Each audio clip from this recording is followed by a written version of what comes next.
Welcome back. Hey everybody, welcome back to the Chaotic Little Book Corner. I know you guys are probably mad at me because yesterday went a little weird.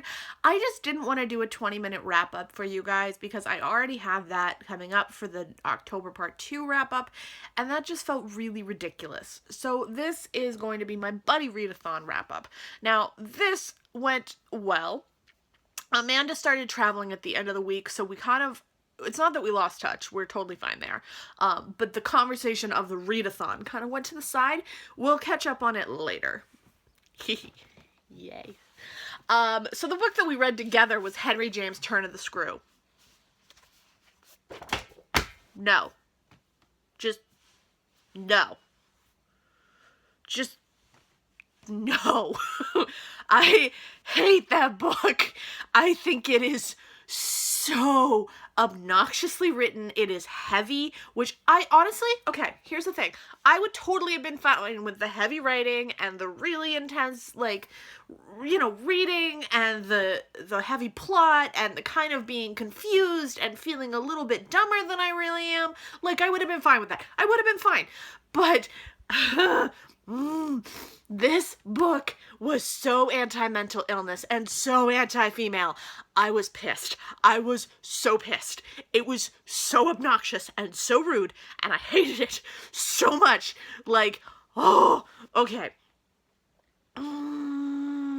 So mad. So mad. It got me so mad. The thing about this book that was so obnoxious to me is that you have this main female character and she's totally just personified as either crazy, which is of course the only option. She's either hysterical or she's being lied to by children. Like, there's no in between. There's no way that she could actually be seeing what she's seeing and be treated as if her mind and her ideas are logical when another person sees them. No, no, no. We have to make her feel crazy. This is the only way to function, is to make the woman feel like she's nuts. Why? Why would you do that? And then the anti-mental illness aspect of it is the idea that a person who is mad is somebody who should be ignored and totally not listened to and treated with slight disrespect and completely put into this situation where she feels uncomfortable, scared, and destroyed. So let's just put all the mentally ill into a situation where they should be completely terrified of their own illness. Good job, Henry James. Good job. Okay. I feel better. So as final wrap-ups, I didn't like it, and I won't be reading it again. I don't know if I'll continue with Henry James. I probably won't, but yeah, that's my thought. Okay, moving on. I had already started this book before the readathon began, and I finished it during the readathon. This is Of Things Gone Astray. I have seen, and it's by Janina Matthewson. I've seen so many people haul this, and everybody I've seen haul this has never brought it up again. I don't understand why, because it's fabulous. I loved this. I thought it was so fun and quirky and easy, and it's definitely a little weird. Like, you're gonna get a little weird. But the thing of it is, I like weird. I like weirder fiction, and this was so weird. It was magical, it was whimsical, it was cute, but it was also really, really fun to read, and you just feel completely wrapped up in these magical moments that make no sense whatsoever. And each of the characters that are set up, it's set from different points of view, and it's a mix between short stories and fiction, which actually works really well for me, because short stories and I don't always get along, but this did really beautifully, really wonderfully. And that cover, guys, you just, I can't. I love this cover. If I could frame this cover and put it on my wall, I totally would. If I could make this into like a mural and put it in my, like, I love this. It's like Marie Antoinette meets a creepy tree. So fabulous. Anyway, the story takes place in a... I don't even know if we know where the story takes place in terms of life, but it talks about several different people. So it talks about an old woman who wakes up to find her house gone. It talks about a young boy who is trying to take care of family, but things are going completely weird and wrong. And it talks about... What is it? Oh, it takes place in London. Good job, Acacia. Good job. So this young boy, Jake, who's finding that his mother has passed away, and he's very, very attached to other people's stuff. Like, he's finding that he's really connected to lost things. It's really wonderful. There's 2 other characters in it, but I don't want to ruin anything. I went in with very little knowledge of what was coming, and that was the best way to do it. Best way. Little Nothing. I read this. I finally read this. This is, I don't mean I finally read this because I just got it. This is by Marissa Silver. This was fabulous. I enjoyed this so much. Look at the foiling. It's intense. This is the story of Pavlova. She is a young woman who is born into a family as she is a dwarf, and she's born to a mother and a father who are extremely old compared to the other parents, and they've had a lot of trouble getting pregnant, many miscarriages, and because of that, they went to witch doctors to have their daughter be born. Now, because apparently they didn't follow the witch doctor's instructions in some way, so that's why she's a dwarf, according to them. They tell her they love her repetitively. It takes a long time for them to fall in love with their own child. But once they finally do, they finally just try and bring her into their life and help her. But then suddenly they realize that they're aging and they start trying to put her into situations where things change. This is magical, whimsical, fairy tale wonderfulness. I absolutely adoved it. I adoved it. I absolutely loved it, and I think that I will definitely continue with anything that Marissa Silver brings out as far as a magical realism fairy tale-esque sort of story. I don't know about her other works yet. I've looked into them, but I don't think they sound as whimsical. This was fabulous. I really enjoyed this. A lot of people were kind of confused by certain aspects of it. I think it's one of those fairy tales where you have to suspend disbelief and you have to kind of just go in understanding that you're going to see weird things, weird quirky things are going to happen, and people are going to get strange. Strange. The Q, I received this from Melville House. This is a review copy. This is by Basma Abdelaziz. Guys, 1984 has been beat for me. That's like all I can say. 1984 has been beat for me. This is fantastic. This is the story of a dystopian world where there's a place called the Gate, and the gate never opens. It always tells people it's going to open, so there's long lines of people waiting at the gate to get paperwork, to get things done, to get help. For all these different reasons, they're all waiting for the gate, and the gate always says, we'll open, we'll open, we'll open, and never does. And so it's this dystopian world where people are being controlled by the aspect of unknowing and by the aspect of people not telling them information and feeling rejected and ignored. This is fabulous and wonderful. It was really weird and dark, and I could definitely see some aspects of this from other cultures and worlds. This was actually translated from Arabic, so it was even more interesting to me because there were some parts in it where you can definitely tell that there was no word in America that could display what they were trying to say, and it was really, really interesting. No word in America is not the right word, Acacia. No word in English is the right word. Good job. So I absolutely loved it. I think it was really different, really interesting, and I've never read anything translated from Arabic into English, so it was a really different literary experience as well. The writing was exquisite, really different, really interesting. I just, super love. Super love. Okay. La la la la la. Tipping to Velvet by Sarah Waters. Love her writing. Love Sarah Waters' writing. I do. It was good. I liked it. The book. I have Fingersmith on order because I've heard that that's more my style of a story. I've tried to read Affinity before.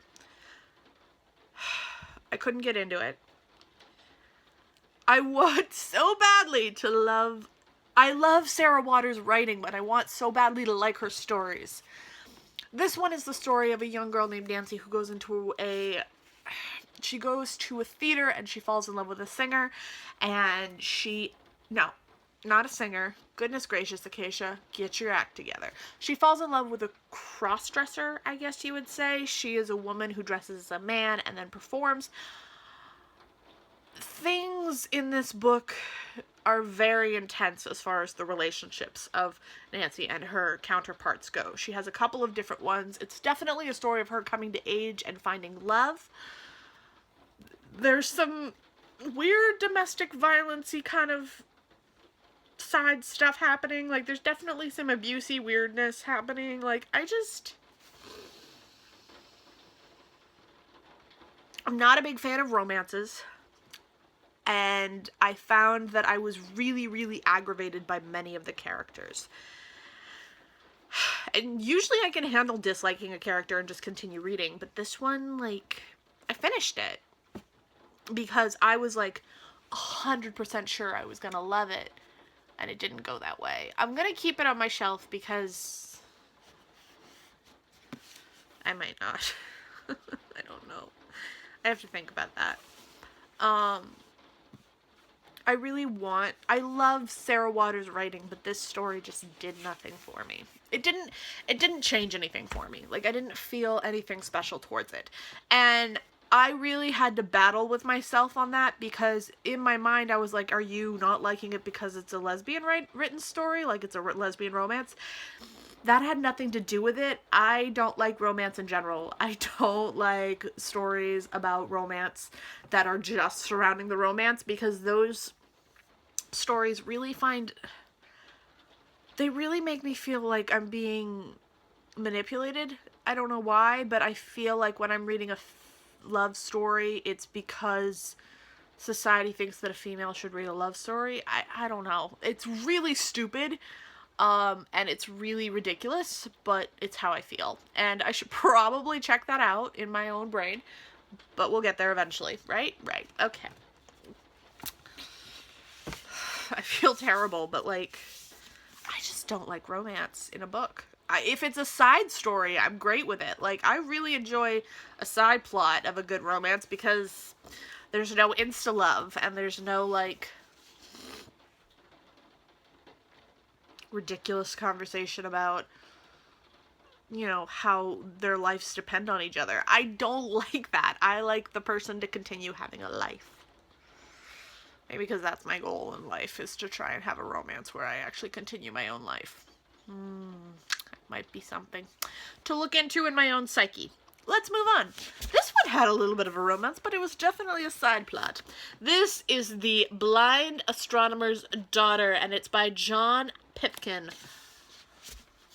I started this at midnight, and I ended it at 8 a.m. I really enjoyed this. I really, really, really enjoyed this. The story begins with a blind astronomer. He's going mad because he's blind and he can no longer... Oh my god, that cover just distracts me every time. I'm going to put it down because otherwise it's going to distract me the whole time.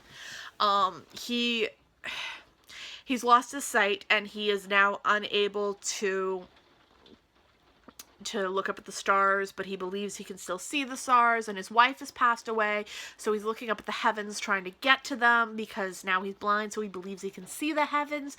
It was him going completely mad, and within the first chapter he ends up committing suicide. Now, it is not a scary suicide or anything of that matter.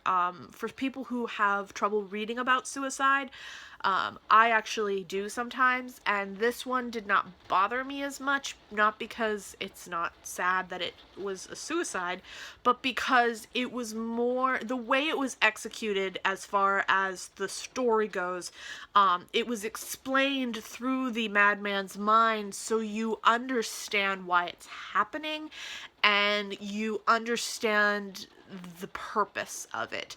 It doesn't feel like you're just being left in the lurch with a sadness. You actually feel like the astronomer has done the right thing. And then you dive into the mindset of his daughter, and that's really sad. But it was so beautifully written in terms of, like, it was just, it felt like it was written for outer space. Not like, it's not like sci-fi. It felt like that moment when you're outside and you can see a clear sky and you're looking up at the stars. It felt like that kind of writing. It felt pure and bigger than me and beautiful and eloquent and just different. And it felt like a feeling of something larger than you, something more than you, something different. It was so great. And now I'm on this like historical fiction kick because of it, because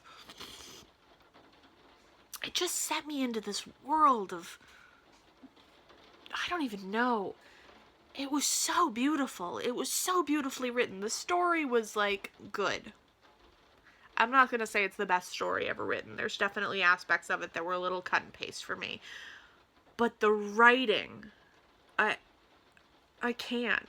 I can't describe how good that writing was without like reading you the whole book, because it was incredible. And I definitely really loved the main character, his daughter. She was amazing. Definitely a strong female character, really kick-ass and really smart. Regardless of the romance that she falls in love with, you know, there's this love of the sky that she has that comes first, and this love of her father's work that comes first. It's really beautiful. It was a really good father-daughter sort of story. It was a really good story of love for something larger than yourself, love for something more than yourself. It was really, really beautiful. I really loved it. I really loved it. So as you can see, I read more than 5 books for the BookTubeathon. Nope, not the BookTubeathon. Acacia, get your act together. For the BuddyReadathon, I read more than 5. So my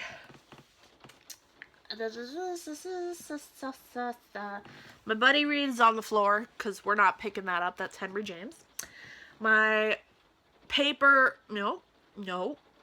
My book with pictures in it was March. And then a book that what was the other one?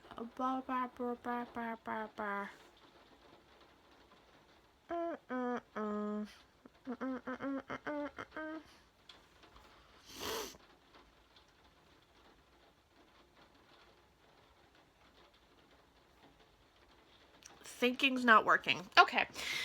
Point being, I achieved all of the... okay. I need my voices to calm down. Alright, guys. I'm going to wrap this up as it is, which is just, I did well. I feel really good about it. I will continue to read. I will tell you guys sooner or later in this week about the rest of my reads in October, as well as my currently reading pile. I'll talk to you guys about that soon. And I've heard you guys, now that I've, you know, put out a couple videos back, I asked if you guys wanted to hear my negative thoughts. I've heard you loud and clear, and I will start speaking on that. I'm gonna go now because things in my head are not working right. So I'm gonna let you guys go, and I will talk to you soon.